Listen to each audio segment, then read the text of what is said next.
धनगर आरक्षणाच्या विरोधात नरहरी झिरवळांसह 5 आदिवासी आमदारांचा मंत्रालयातल्या सुरक्षा जाळीवर उड्या मारून सरकारचा निषेध, तर कोर्टाच्या आदेशाच्या अधीन राहून मानधन तत्वावर नियुक्ती करणार, मुख्यमंत्र्यांच्या बैठकीत निर्णय।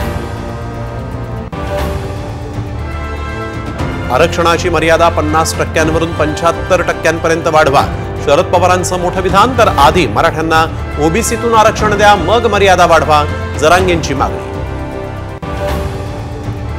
अहमदनगरच्या नामांतराला केंद्राची मंजुरी, नगरचं नाव आता अहिल्यानगर होणार, महसूल मंत्री राधाकृष्ण विखे पाटलांची माहिती।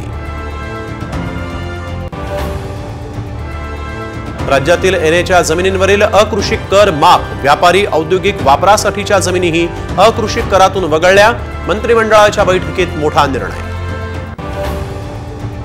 हर्षवर्धन पाटलांची मोठी घोषणा, राष्ट्रवादी काँग्रेस शरदचंद्र पवार पक्षात करणार प्रवेश, विधानसभा निवडणूकही लढवण्याचा निर्धार। पुण्याच्या भोपदेव घाटात तरुणीचं अपहरण करून गँगरेप, 3 संशयित आरोपींना पोलिसांनी घेतलं ताब्यात, फडणवीसांकडूनही चौकशीचे आदेश।